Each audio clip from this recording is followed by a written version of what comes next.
and welcome to episode 8 of Inside the Race, the MyWhoosh Racing Podcast, with me, Matt Payne, my co-host, Hayley Simmons, and Emma Martin. Well, thank you to everybody who has watched, liked, subscribed, listened. Thank you for all the public interaction, the comments as well. They are absolutely fabulous. It is great to hear from you. Please do help us get the show established by sharing and telling your friends. Today, we're going to go inside the MyWhoosh Championship Stage 3, Control the Chaos. As Matt obviously said, don't get caught out by the chaos that's occurring, and there was quite a lot of it. But we'll come to the racing in a minute. Before we do, Matt, 3 stages of the Men's Championship, 3 stages of the Women's Championship are done already. Those of us competing have long days, but I know that you and Emma have even longer days. Can you give us a bit of a sneaky insight into how it's all going in the commentary studio? I'm not sure I should, but I guess I can. Where to start? How's it going? Well, it's going. I don't know whether we should measure this by the amount of food that disappears and snacks that are going. So I've lost count of the number of Haribo that have been eaten in the studio. It's an early start, in fairness, so we are in a few hours before, and I think probably long days is probably sums it up. But we have the studio set up. We have then all of the last minute notes, checking what's happened in the race, and we're looking after our riders, seeing who's in there, then going into getting ready to go live. And then when we're live, that's the fun bit. I mean, Emma and I don't know about Emma, I absolutely love the racing. We kind of come out the other side, and just it is, even with a little bit of a break in the middle to put food down as fast as you can, it feels like we start the first show and we come out the other end and it feels like 5 minutes, but it's actually hours and hours that have disappeared. And then afterwards it's catching up with what's happened and then coming and diving this. So I guess probably I start, I think about... but let's say, let's have a slow day. I start probably about 8 and I probably finish at about 10:30, 11 at night, I think. Is that about, what about you, Emma? Yours is about the same, isn't it? Is it because you've got social media in? But I was thinking, as I was listening to you chat there, I was thinking, one, I think there should be a tag phrase, carbohydrates of the commentators too. And I was going to say they are Yes. essential nutrition all round. Yep, they are indeed. And the second thing I'm taking away from this week is if I do the MyWhoosh Championships again next year, if I'm lucky enough to do that, then I am having a full-on Hayley Simmons nutrition plan because walking out of the studio and going, ooh, I suppose I ought to eat between shows. It's becoming a bit of a problem. So more prep and planning required. Yeah, I would agree. Maybe with the only other thing I'd say is maybe just some kind of piped coffee coming down from the ceiling of the studio above me would be really, really good, because it seems a long time between espressos on the way through, and we don't dive out in the show at all, really. So it's not like there's a gap. We don't get we don't get hydration breaks like they do in the football or the soccer. So definitely coffee and carbohydrates. Coffee for on commentators. tap. Yeah, it could be the thing. Anyway, enough about inside the commentary box. Let's get inside the race.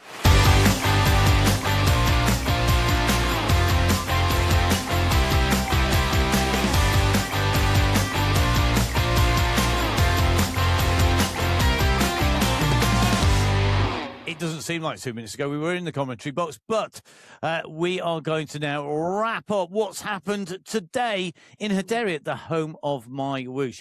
Let's do the women first, and let's go to Category 6, where a group of 10 riders came to the finish together. It was a Colombian 1, 2, 3, with Agudelo winning that kick to the line, and that climbed her up the GC into second place behind Arias. Amazing racing. So much respect for the work being put in Category 6. Yeah, it's phenomenal racing throughout all of the categories. It's no easier regardless of what category you're in. And in women's category 5, Isabel Alzate moved herself into the leader's jersey after a second place finish on the stage today. But Sewell's only 2 seconds back in second place, with some decisive stages coming up. And meanwhile, Natalia Becerra has established a 6-point lead in that QOM competition. Yes.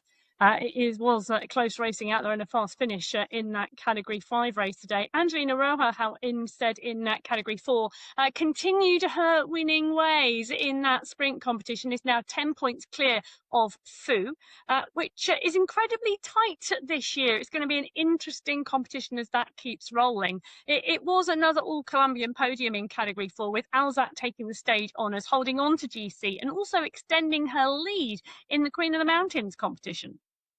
In Category 3, in the women's competition, there are 5 riders within a single second in Category 3, but Gem Real is going to hold on to that golden jersey for another day. Now, Sarah Carolus took 18 sprint points today, though, and that sprint competition is really, really close.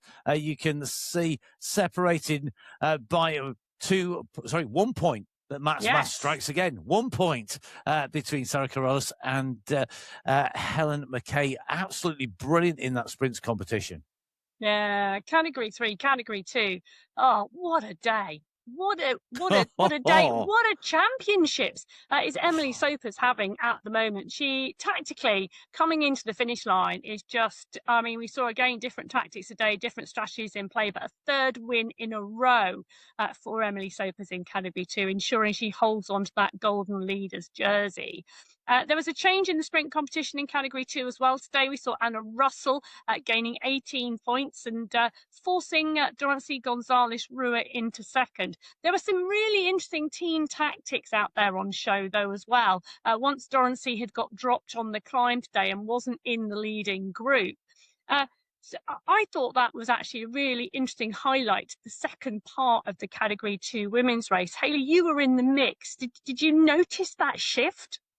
Yeah, I mean, it did help that I was on a group chat where there was some discussion about some of the sprints. So yeah, I mean, that obviously helps with my kind of knowing what's going on a little bit. But yeah, you know, the teams are looking after the interests of their fellow riders, and so, you know, Kate was doing a great job to try and sweep up some sprint points as well, just to kind of minimize Dorance's losses, I guess, within that competition. But there are some hard stages left, and there are sprints that come after climbs in the next few days. So I think we're going to see quite a lot of movements within the various sprints competitions throughout the categories, actually. And it was interesting. Sorry, Matt. I was just going to say, it was really interesting because it showed the dynamics of the team and the team moving up to protect the position of a rider in one of the categories and one of the subcategories of the overall race. So it was really great to see that shift at the midpoint. I think that's sort of looking on one side of this coin as well, because I think there was equally really interesting tactics going in to make that happen. That actually instigated this whole situation.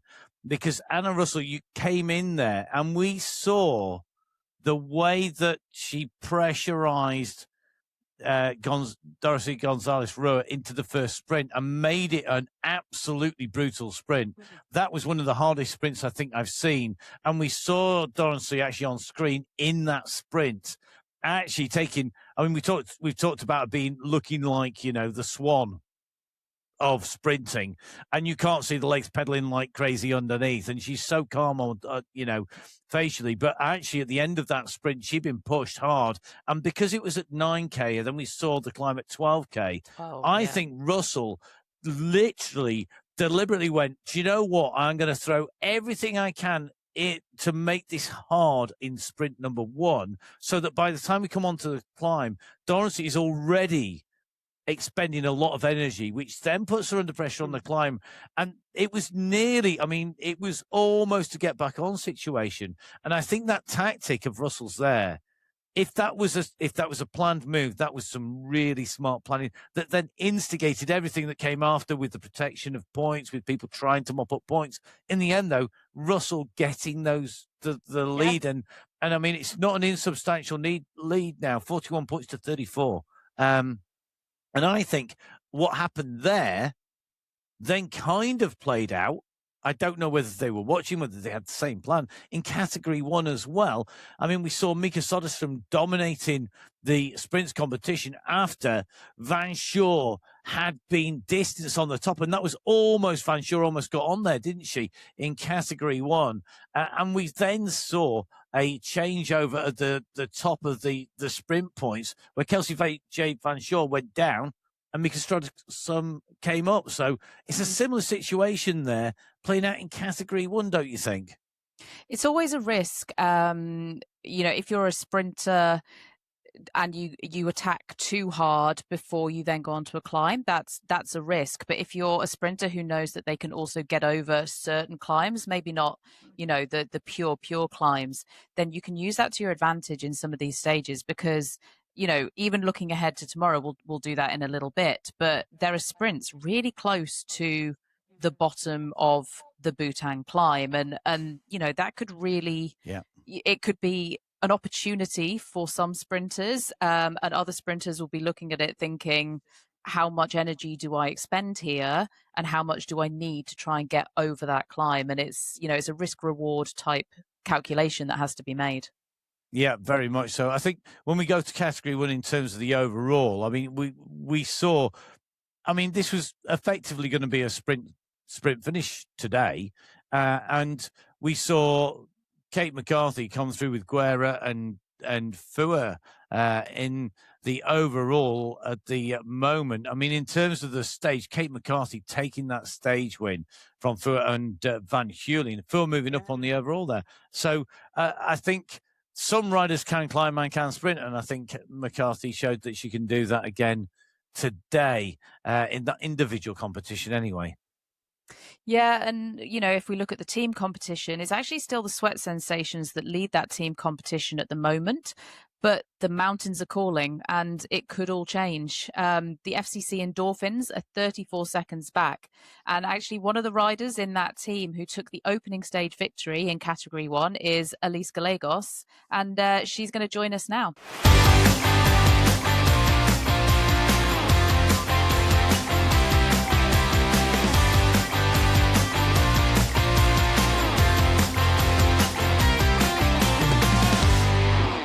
Well, it's great to be down with another amazing guest. A big thank you to everybody for joining us. But I need to start off today's chat with our guest with a groveling, humble, I am so sorry that every time you take a stage win, a win on the SRC or anything else, I can't seem to keep up with the speed that you're traveling and don't give you the credit you deserve and the call over the line. So at some point, we're just going to do one just for you, especially. You started with a win on stage 1, Elyse, and what better way to celebrate that other than me actually managing to talk about it than come on and talk to us about it actually in person, which is great. So thank you very much for being here. Welcome to Inside the Race. Thanks for having me, you guys. Can we ask you a few questions? That's kind of the point of this, I guess. Of course. Stage 1, you won. You backed it up on day 2 with a sprint that was third. Was there a plan going in to come in with a capital B for bang, or is that just how it played out? It's just how it played out. I had no clue. If you would have asked me this like 6 months ago, that I would have been first and third in a stage race for MyWhoosh Championships, I would have said, no chance at all. So, I mean, just blew my expectations out of the water. And I love sprinting. I've been working on it ever since the World Championship, every single week. And yeah, I'm glad I got to showcase that recently. Okay, I don't think that's okay. It's paying off, isn't it? That's all I can say. Yeah, I wish I was that okay at anything, to be fair, because it really, really worked. And it's been very, very impressive the way that start was. You said you worked on it. You've been working on it every session pretty much since the Worlds. Is that because you identified it as being the thing you needed the most, the biggest gain you could make?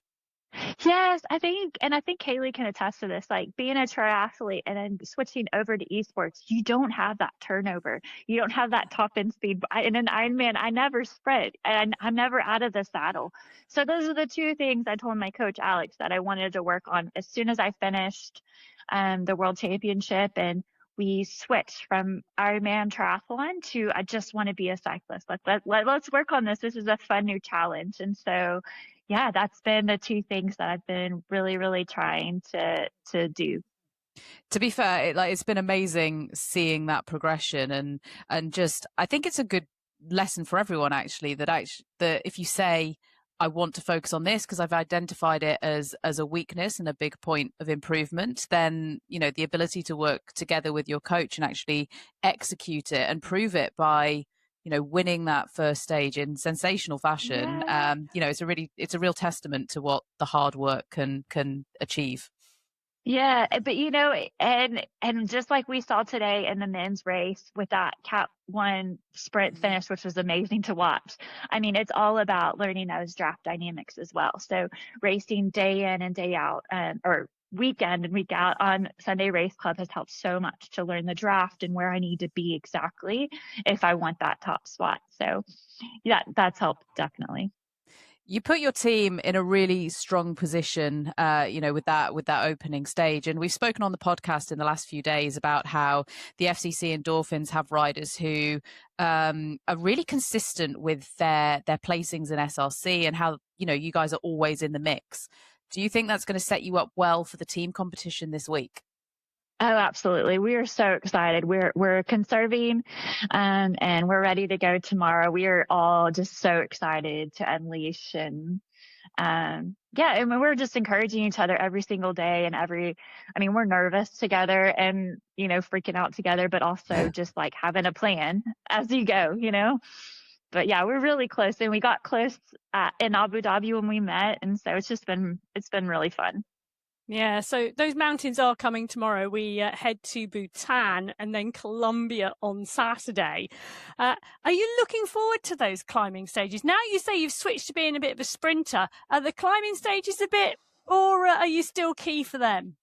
Oh no, I love it. And that's been my other challenge, is just climbing up out of the saddle. So that's been the other thing I've been working on with Alex. And so, just having that endurance. I mean, before in Ironman, I could barely do 30 seconds out of the saddle. So now, you know, converting that and watching Kate, when y'all do these live streams, and Kate and Gabby, just how strong they are in their core, and pushing and pulling and using their arms and legs. And it's just also encouraging, but also teaches me how to climb as well. So yeah, I'm looking forward to those climbing stages. It's going to be brutal, but I just love it. I love the fun challenge. Well, I'm really interested, so, because, you know, you're looking forward to the mountains. You've been excelling in the sprints. What goal did you have, Elyse, coming into these championships, and how is it going? My goal is not to have a dropout, let's be honest. Yeah, I think I got 7th or 8th last year in the championships. So I always want to improve on that. But I mean, the competition, Kristen said it perfectly yesterday on the podcast. It's just the level keeps rising and rising every time. And so for me, it's just like, you know, I can only do my best, and then the results are what it is. So, you know, if that's P7 or P8 of the day, but I set a new personal best, like, hey, that's awesome. You know, I'm improving, which is what I want to see every single time. So, yeah, just smart racing is my goal, but obviously want to score and help my team out as much as possible.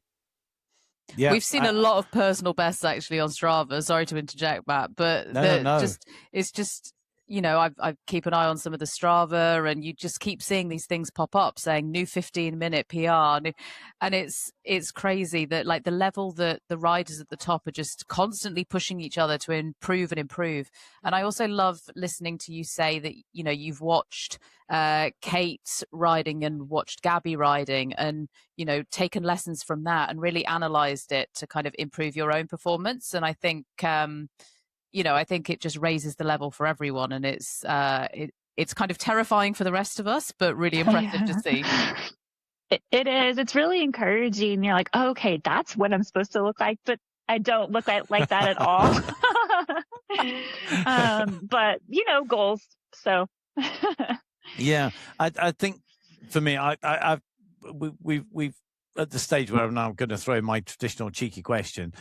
So you watched the stream of riders like Gabby and Kate, and you just said, you sort of look at that and go, I'm not quite like that. I'm not there. Is that the one tip you would give to people? Because what would be the one thing, if you could say one thing to a new rider who came from where you came from, what was the one lesson, the most important thing you've done? Is it watching other people and learning from them? Or if not, what is it that you would say, if you could give one tip to people who want to be where you are, where the best in the world are? I mean, that's not a simple question to answer. That's a full, that's a loaded question, because I think consistency trumps everything. Okay. Hiring a coach, having someone have a plan for you, identifying those weaknesses, and then progressing on those weaknesses. So if that's sprinting, if that's 1 minute power, 3, 5, 10, but then keep showing up for SRC. I think that those Sunday races is just awesome. I think that has improved me. Honestly, my power, yes, but also back when I was racing Ironman, it helped me so much. I was so strong. Yeah, I'd agree with you with the consistency and the coach. I think, you can have all the kit you want, but if you, as a person, as the engine, as the thing that drives this are not right, you're not going to be there. And a coach can do so much. And that consistency, I think, is often helped by having a coach there as well. It is the thing that makes a lot of difference for a lot of people. If moving forward, you were to say to your coach, this is 2 cheeky questions in one minute. Sorry, everyone. Hey, it's a podcast. We're meant to do some talking. If you said to your coach, what's your next goal? What's your next goal then? So you've achieved super sprinter status. You've achieved the out of the saddles climbing, sprinting. What are you going to say next? What would be the next thing that you would look at? Yeah, I actually just had this conversation with Alex, and I want to continue to work on the repeatability of my 90-second power. So kind of like what we did today in Hudayriyat, where but not really recover, kind of take that down to maybe zone 3 or even, similar to what we did for Worlds during that second stage with those little bumps and climbs. So that's where I'm just not there yet. So that's my next kind of big goal to kind of tackle, or big training block, I think. Well, I think at the end of that training block, Elyse Gallegos is going to have a tool belt filled with absolutely everything she might possibly need for the 2026 World Championships. And I, for one, are going to really enjoy watching it. I'll tell you something, I'm not going to call the sprint. If Elyse is anywhere near at the front of the race, I am just going to stand away from the microphone on the way in. That's for certain, Elyse. I'm not going to curse you with me being there and then you winning and not being called. Emma's going to be putting words to that one, that's for sure. Well, let's hope that happens, Elyse, and let's hope you make that stage again. And wishing you all the best for the rest of the MyWhoosh Championships, along with your team, the FCC Endorphins. Good luck, enjoy it, and thank you so much for joining us today. Yeah, thank you so much for having me. Thank you.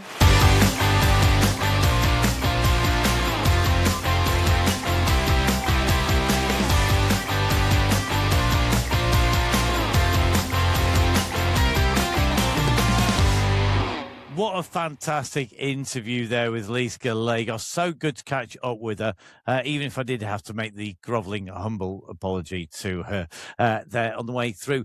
No apologies needed by me when we went into the racing in the men's competition. Let's start on the way through, because I think this might have been some of the best finishes in the men's competition potentially we've ever been for a course that we'd never been on before.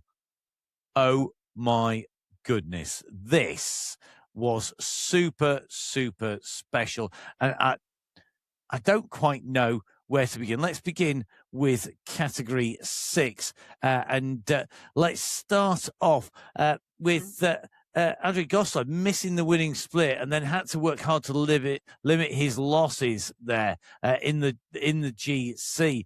Overall, so Fager there moving into the lead as Goslar goes down. He only lost 1 place in the end there. Jonathan Fager taking that leader's jersey after a second place on the stage. I mean, great moves by the man who took the previous stage win. But do you know what? Dylan Kennett, I'm not sure quite what to say. That's probably not been said about Dylan Kennett before, but my goodness, he drove a freight train through them. I'm sure I've actually said that before. Well, he did. It was an amazing sprint and a rider with some great Pain Cave art behind him, channeling the win. Another rider with some great Pain Cave decoration was in the men's Category 5 race. Continuing with the theme, and it was a superb victory for Marius Fossi today in Category 5. He timed that sprint to absolute perfection. And obviously he was cheering himself along with that Pain Cave art. In the men's Category 4 race, it was a fierce kick for the line, and it really did create a lot of chaos at the front of the men's Category 4 race. It was Angarita who powered through to take the win, but he'd caught a group of 4 at the very last minute. It was a really impressive show from Arago and Oos to manage to hold on for second and third place on that stage. Aidan Sinclair, meanwhile, he actually holds both the sprint and the climb jerseys in this category still. Yeah, very, very strong. I've got to say, I'm very, very impressed with that ride. Marvin Angarita, absolute legend. I think there's no other word for him. Yeah, it was cool, wasn't it? I mean, Aidan Sinclair ended up in 11th place after being really instrumental in all of those moves off the front today. He worked so hard out there. Category 3, Junyu Lin moved up 4 places on GC today to take that leader's jersey into tomorrow's stage, alongside the under-23 jersey as well. 2 jerseys in one, a fabulous ride from the young rider today, positioning himself really well in that final run towards that line today. 4 seconds separate the top 33 today in that competition, in that sprint. It was absolutely amazing. But Lin proving he can sprint. He's also got points in the climbing competition already as well. He's going to be a young rider to watch out for as we go through the next few days. Yep, don't disagree with that at all. I think very much a rider to keep your eye on. Now, Mitchell Stewart won the sprint today in Category 2, moving himself up into 3rd place overall, moving up just 1 place, but into podium spots, which is really good to see. Betty staying in the gold jersey at the moment in top spot. It was a really select group, actually, in Category 2. And I think the way that the race is playing out, breakaways at the moment, we asked the question previously, can breakaways take away the overall win? And I think maybe we starting to see that play out a little bit here. The select group that went away, it's shaken things up a little bit here, but Betty and Miss X100 were in that breakaway again. So it's definitely all very, very close there. In terms of breakaways, though, you've got to have the right mix. And it almost looked at one stage, there were too many riders. I think it was 9 in that group in Category 2 at the end when they went away. That mix has got to be right, hasn't it, Hayley? You're inside the peloton. Have you got a number in your head that you're thinking if you're in a breakaway, you're thinking is a good number? Yeah, you're right. You can have breakaways that are obviously too small, especially if the race behind is then a big bunch. Obviously, if you've got lots of small groups, it's a different matter. But if you have a small breakaway and then a big bunch, it's going to be quite difficult for that small breakaway to succeed. But equally, if the breakaway gets too large, then the cooperation can just fall apart. So there is a kind of magic number. But I think what we saw in a lot of the men's races today is there were more kind of breakaways. They didn't always succeed, but certainly in a lot of the categories, you did see these small groups forming. And actually, I think in some of the lower categories, those groups were in fact too small, and the power of the chasing bunch managed to bring them back ahead of the line. But that Category 2 race, I think it was 9 riders, and they might have only had 15 seconds or something like that at the end, but every second can count in these championships. So being able to sneak a few extra seconds on a stage where actually you think it's going to be a big bunch sprint could actually be the advantage that determines those podium positions. Yes, it was really interesting, actually, wasn't it? Because, we saw a number of breakaways in that Category 2 race earlier on, but they were all small groups going down the road, twos and threes. And then when they all got pulled back in, then it was a group of 9, and that group of 9 was successful. Yeah, in the men's Category 1 race, it was actually a completely different story, and it was quite a big group that came into that finish together. To be honest, I wasn't envying you guys calling it, because from where I was watching, it was almost impossible to call what was going to happen. There were so many attacks and counterattacks in those final few kilometers. But in the end, it was, I think, a 14 watt or 15 watt per kilo charge from the world champion, Jason Osborne. He timed it perfectly and took yet another stage. You'd say the battle is the battle is on maybe in the general classification, but it certainly is in the sprints competition, because currently there are only 2 points separating Paradians and Jones in that sprint competition. Yeah, Skirsky lost out a little bit today, and he had Hayden Pucker as a lead out on some of those early sprints, but they didn't quite get their timing right, and Jones and Paradines really picked up those points. Interestingly, it was Hayden Pucker on the end of that race as well, on that big flat run-in that went to the front of that Category 1 pack and tried to lift the pace and push it on. What's on the flatlands, really, really important, and Pucker was trying to make the moves there. But in the end, very little changed on GC today in the men's Category 1 competition. But somehow I don't think that's how it's going to stay for very long. One rider who finished in 9th place on stage 1 has held that position right up until now is Lionel Vujasin, and he joins inside the race now.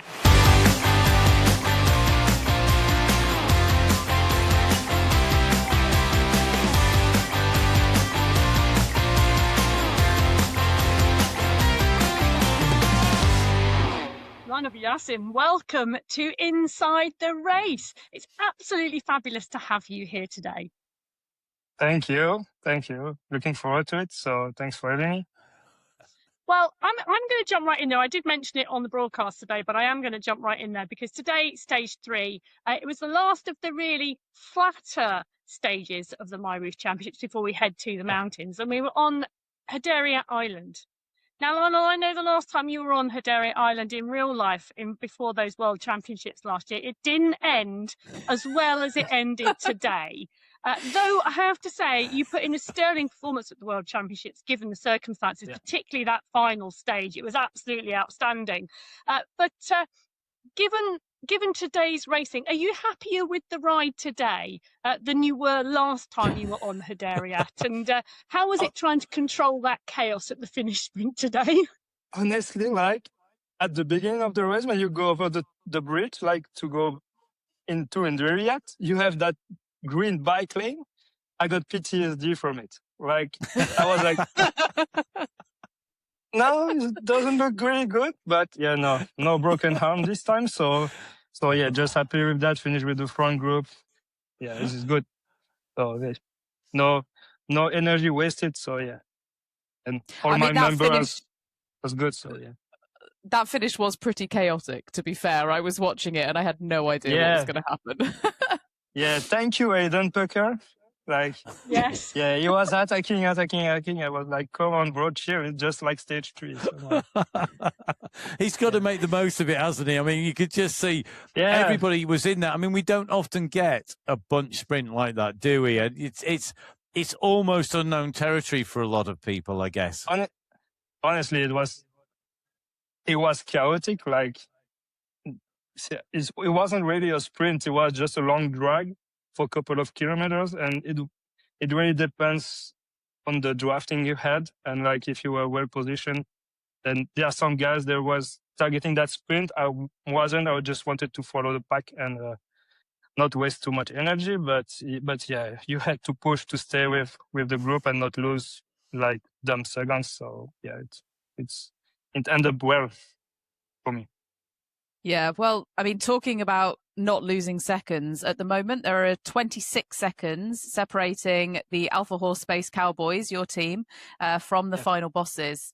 Do you think it's still all to play for in the team competition? And how are you guys balancing kind of individual aspirations with that Team GC? Yeah, I mean, of course, you have the like the non-human, Jason. but yeah. But yeah, you never know. It's a week-long racing, so you never know what can happen. You never know. Like you can have a tech. Yesterday, I got a dropout on the climb in the gold mine. I was just happy that it happened on the flat part. But you really never know what can happen, and so yeah, we stay close. That I think, like after 3 stages, we don't have to complain about our position, and Oli is in top shape, so yeah, he is our main option, and with Dan and Cami, we just do the job behind, and yeah, for us it works well so far. But yeah, still 4 stages to go. I was going to say, the three of you are packing quite tightly behind Ollie. Ollie, really, like you say, on some great form at the moment. But the three of you, it's not bad form at all from you three. You are pretty much all around that top 10 on GC at the moment. So there's some really good work being done out there. Yeah, we are close together, so it's fine. We're good friends and we race together. So yeah, nobody dropped so far. So it's all good. And you were just mentioning there's still stages to go, and I guess in some ways we're about to head into the mountains. It's kind of like we've had the bit before. It's just like the opening chapters, but now it's the real main action part of the race in terms of the general classification. Can you see this being over in one stage or two, or how do you see it unfolding as we go in here without giving away too many tactics, obviously? I mean, like, yeah, Bhutan tomorrow, it's different than the SRC course, but when you look at it, it's just the reverse one, so it's still 3 climbs. So it's possible that it looks pretty close to what we see during the SFC race. So it will just to see who is going to make it to the top the 3 times. So it's an elimination race. And then Colombia, it's so long. You never know. Once you drop, you're going to lose so much time. So it's just an elimination race from now to the TT. And then, yeah, it's really difficult to know because you have people that are not here during SFC that perform really well so far. So yeah, there is like a bit of a unknown for that. But yeah, for us, we know what we have to do. We all have good legs so far.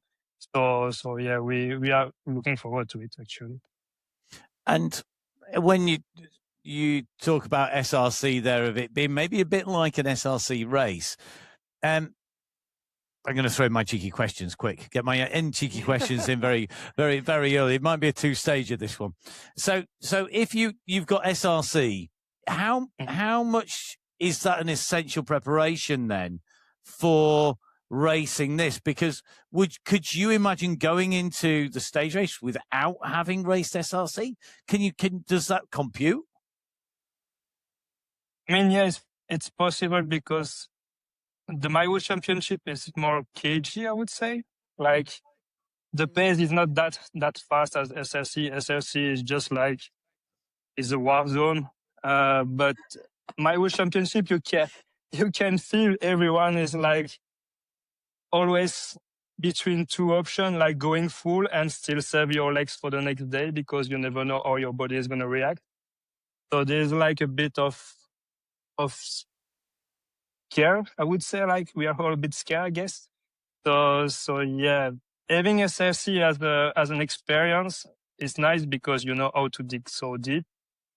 But here is just like also how you feel after a SRC race. So you don't want to be in that state for the next stage. So yeah, it's just like racing SRC is always a good training for this, but here it's so different. So yeah, don't really know if it's gonna change anything, but for us tomorrow, we want to do some damage, so we're gonna race hard. So pow. I'm going for the cheeky question, same one as Hayley there. So how do you make it hard out there? Don't worry, we're not recording it, honest Gov. We are. We're going to send this out to everybody. How have you? Let's rephrase that question because you're not going to tell us exactly how. Do you have a plan for what you're doing tomorrow? And does that plan then include what happens into the last day? so beyond the rest day. So have you got a plan of what you're aiming to do to take it to Jason and the final bosses? I would say we don't have a specific plan, but we have a big picture. And you know how it goes with team competition. It's all about balance. It's all about who is there and who is not there, which team is struggling or not. So of course, if we see some weaknesses, we're gonna take advantage of it. But yeah, we have so many scenarios in our heads, so yeah, we are ready for everything. No worries. I can't imagine that between your head and Hayley's head, there's a scenario between you. You've not kind of thought about this because you've both got so much racing experience in here. I'm quite glad that Emma and I just get to talk about this and watch and put words to the action. That's for sure. I know we're looking forward to seeing you in action, going on to the next stage and onwards from there. And then I guess heading in to the World Championships I promise this is the last question, honest. Have you got on your horizon, is the next big thing then World Championships after the MyWhoosh Championships? Is it the UCI Worlds? Yeah, of course. It's just a bit difficult at the moment because we have no information about it. So it's hard to really get your head around it, but we know it's coming. So yeah, it's always like the big party at the end of the year, I would say. So yeah, I'm looking forward to it also. I already had that medal. And for me, it's always I love to perform on stage no matter what, even with a broken arms, no problem. But it's a different atmosphere. It's there. You see people in real life. You see who is capable to do it, to do the performance live. It's not the same as at home. So yeah, always looking forward to it. Yeah. I think it's going to be really interesting to see you all on stage. I can't wait for that. But, of course, we've got to get to the end of the championships first. You're going to need to do some recovery because, of course, it's not long after the race here today. So we're going to let you get recovery done, buddy. Thank you very much for joining us here today on Inside the Race. And good luck for the rest of the stages and what's to come. Yes, thanks for having me. Thank you very much. See you soon. Thank you. See you. Bye.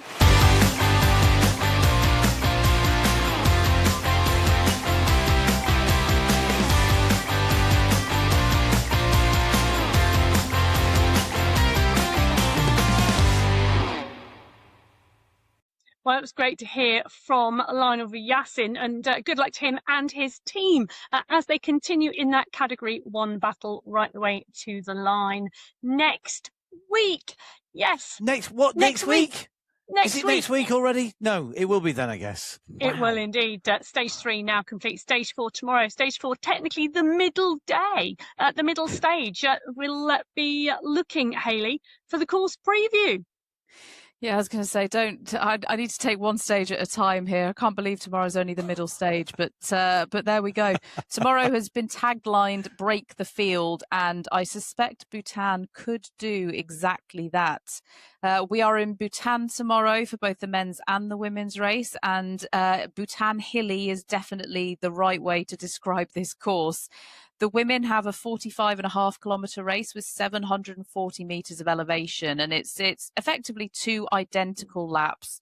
You've got 2 sprints and 2 climbs, but those sprints come very, very close to the bottom of each climb. So there will be that kind of risk-reward calculation to make in terms of who goes for those sprints and exactly how much energy they expend.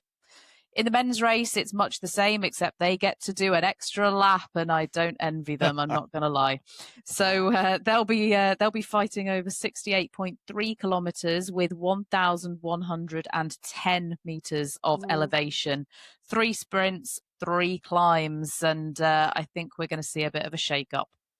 Can I just ask you, Hayley, because yes.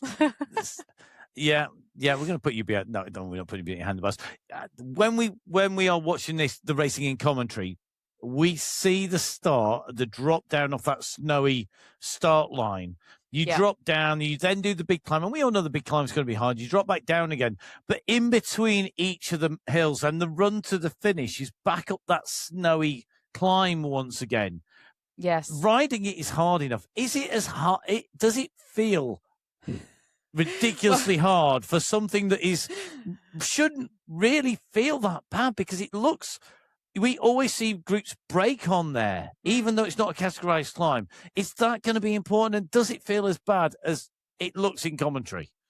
Well, I don't know if you've seen my Strava today, because when I was cooling down after today's stage, I was like, oh, I'll do this 6 and a bit kilometer route in Bhutan and do my cool down on that. And then I actually went up that climb. And I think I said on my Strava, like, why did I choose this route and put put fear into myself before tomorrow? I think the fact that it's not categorized tomorrow could help matters, because there won't be the fight for points, but it is hard. It's a tough climb. There are some steep sections, and there will be some tired legs at that point. And obviously you have that right at the finish as well. So if you do get select groups coming into the finish together, there could actually be almost some time splits within those groups made on that final step up. Yeah, I think we're going to see some time splits and time gaps really come into play tomorrow across our 12 categories of racing, the 6 categories in the women and the 6 categories in the men. It's how the riders who want to fight for GC keep those time gaps as small as possible, and what strategies they put in play to do so. I wonder how many riders we're going to see trying to sit in the wheels or sit in a wheel on the first climb, and then maybe the second climb is more decisive. But I think some of the riders will just be hanging on until that final push as well to the line. That would be me. That would be me. This is, for me, I think this is really change over time for everybody. It's the start of the big mountains. In some ways, what we've done is a precursor coming into this at the moment. I think that is everything from day 3 that we're going to get out today. So here in the stage race is the MyWhoosh Championships. That's us done for day 3, where we did see the chaos reign, and yet at the same time it was business as usual in the general classifications. That will all change tomorrow when we go to Bhutan. Will the predictions, will our thoughts be correct? Well, you have to tune in to find out. Make sure that you're watching the broadcast on MyWhoosh, either on YouTube or, of course, on the Twitch TV streams. It's going to be coming out live with Emma and myself. Hayley's going to be on the start line and ride it. And don't forget that you can catch up with all of the details, all the rules there on mywhoosh.com/events. MyWhoosh Info will be bringing you so much information as well. So do make sure that you are on those sites as well. And big thank you to Jakob for all of his help with the podcast, as well as the MyWhoosh Info, because he's an absolute superstar. And I have to say, I'm looking forward to tomorrow. I can't wait. Yeah, I'm not sure what state you're going to find me in this podcast tomorrow, but I'll do my best. But in the meantime, please follow at MyWhoosh on social media, also at MyWhoosh Info. As Matt said, it's an absolutely incredible resource. I'm using it every day. Also, download the app. Get racing with us at www.mywhoosh.com. Subscribe on YouTube, Spotify, Apple Podcasts to our podcast Inside the Race at MyWhoosh Racing. Follow us on social media at MyWhoosh Racing and give us a like, a thumbs up. Let us know you've enjoyed it. Let us know what you want to hear from us, and just generally support us by sharing the show, telling your friends, and all of the links that you need are going to be in the show notes.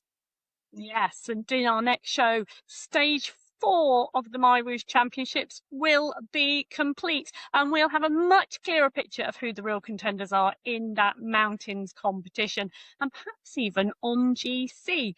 We'll also have 2 more great guests bringing their perspective of the racing. So join us for that view inside the race. We can't wait to see if anybody can break the field.